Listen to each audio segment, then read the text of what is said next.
ஜீ Tamil Sarigamapa little சாம் season 5 உடைய grand finale தாறுமாறாக போய்கிட்டு இருக்கு அப்படின்னே வந்து சொல்லலாம். முதல் ஃபைனலிஸ்டான விஷ்ணுவர்தன் அவர்கள் முதல் பாடல் பாடியிருந்தாரு. அதை பற்றி நம்ம சேனலில் பார்த்துருந்தோம்.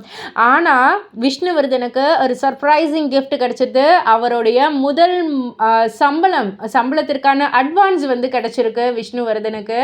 ரொம்பவே ஷாக்கிங்காக இருக்குல்ல, ஒரு இன்ப அதிர்ச்சி அப்படின்னே வந்து சொல்லலாம். ஆமாங்க, ஒரு அழகான ஒரு ஏவி போட்டிருந்தாங்க. விஷ்ணுவர்தன் வந்து பொதுவாகவே வந்து எனக்கு 6 அம்மா இருக்காங்கன்னு வந்து சொல்லுவாங்க இல்லையா, அந்த 6 அம்மாக்களுமே வந்து அறுபடை வீடான முருகனுடைய அறுபடை வீடான திருச்செந்தூர், சுவாமிமலை, திருத்தணி, பழனின்னு ஒவ்வொரு ஸ்தலத்திற்கும் வந்து போயிருக்காங்க.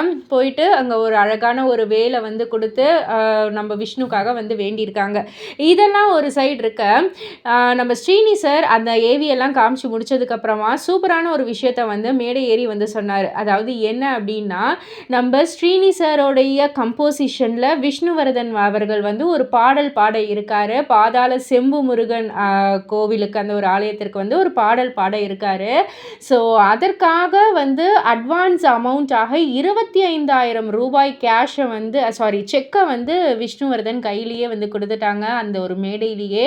ஸோ இதுதான் வந்து முதல் சம்பளம் அட்வான்ஸ் அப்படின்னு வந்து சொல்லி ரொம்பவே அழகான ஒரு விஷயம் நடந்துருச்சு விஷ்ணுவர்தனுக்கு. இதுக்கு மேலே வேறு என்ன வேணும் அப்படின்ற மாதிரி தான் விஷ்ணுவோடைய ரசிகர்கள் எல்லாருமே பயங்கர ஹாப்பியாக இருக்காங்க. ஸோ இதை பற்றி நீங்கள் என்ன நினைக்கிறீங்க, உங்களுடைய கருத்து என்ன அப்படின்றத கீழே உள்ள கமெண்ட் பாக்ஸில் குறிப்பிட்டு சொல்லுங்கள். மறக்காமல் சேனலை சப்ஸ்கிரைப் பண்ணி பக்கத்தில் உள்ள பெல் ஐக்கானை கிளிக் பண்ணிவிடுங்க.